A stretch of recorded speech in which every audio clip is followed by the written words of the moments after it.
দেখতে পাচ্ছেন। আপনারা একটু যারা এই যে ক্যামেরাম্যান সব বসে পড়তে হবে, এত ক্যামেরার দরকার নাই। আমাদের সংবাদকর্মী ভাইরা আছে, তারা ছবি তুলে দিবে। একটু আপনারা এক সাইড থেকে তুলেন, আপনারা দেখতে পাচ্ছেন না, আমিও দেখতে পাচ্ছি না। আজকে এই গাছা থানা কর্তৃক আয়োজিত আমাদের প্রিয় নেত্রী, সাবেক প্রধানমন্ত্রী, বাংলাদেশ জাতীয়তাবাদী দলের প্রয়াত চেয়ারপারসন,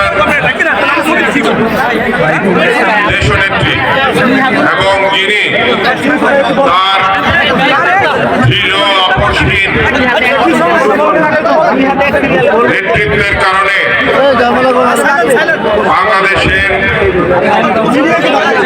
সব দল মত নির্বিশেষে সকলের অভিভাবক হয়ে উঠেছিলেন, সেই মহিয়সী নারী দেশনেত্রী বেগম খালেদা জিয়ার রুহের মাগফিরাত কামনা করে যে আলোচনা সভা এবং দোয়া অনুষ্ঠিত হচ্ছে, এই অনুষ্ঠানের সভাপতি গাছা মেট্রো থানা বিএনপির বিপ্লবী সভাপতি জনাব বাবুল হোসেন সহ উপস্থিত গাছা থানা বিএনপির সংগ্রামী সাধারণ সম্পাদক কামাল উদ্দিন, এবং আমার সাথে সফর সঙ্গী হিসেবে এসেছেন থানা বিএনপির সভাপতি সরকার জাভেদ আহমেদ সুমন,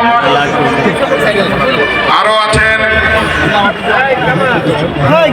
স্বেচ্ছাসেবক দলের কেন্দ্রীয় সহসভাপতি আরিফ হোসেন হাওলাদার এবং থানা বিএনপির সাধারণ সম্পাদক গাজী সালাউদ্দিন, যুবদল মহানগর, গাজীপুর মহানগর যুবদলের সংগ্রামী আহ্বায়ক সাজেদুল ইসলাম, সাধারণ সম্পাদক মাহমুদুল হাসান রাজু,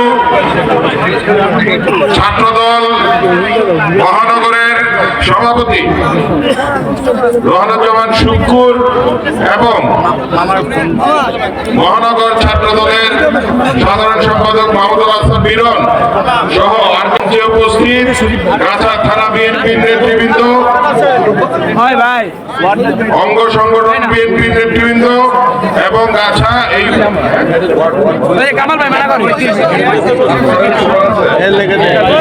গাছা থানার অন্তর্গত 7টি ওয়ার্ডের বিএনপির নেতৃবৃন্দ, অঙ্গ সংগঠনের নেতৃবৃন্দ এবং আমার সামনে উপস্থিত প্রিয় এলাকাবাসী, আসসালামু আলাইকুম। এবং আমার ডান পাশে মহিলা দল আছে, গাছা থানা মহিলা দলকেও আসসালামু আলাইকুম।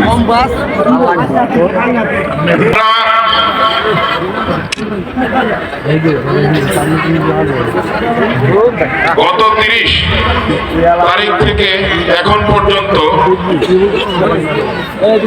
আমরা বিশ্বাস করতে কষ্ট হচ্ছে আমাদের নেত্রী আমাদের মাঝে নেই। আপনারা 31 তারিখে ঢাকায় ওনার জানাজায় অংশগ্রহণ করেছেন। আপনারা দেখেছেন সেই জনসমুদ্র।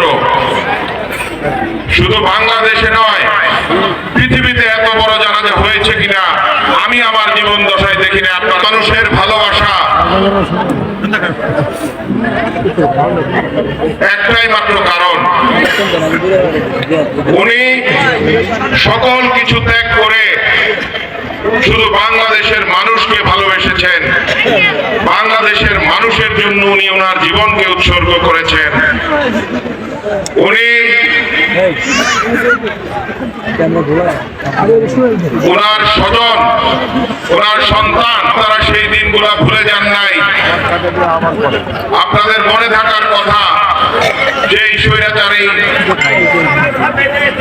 হাসিনার সরকার তাকে এক কাপড়ে বাড়ি থেকে বের করে দিয়েছিল, আপনাদের মনে আছে?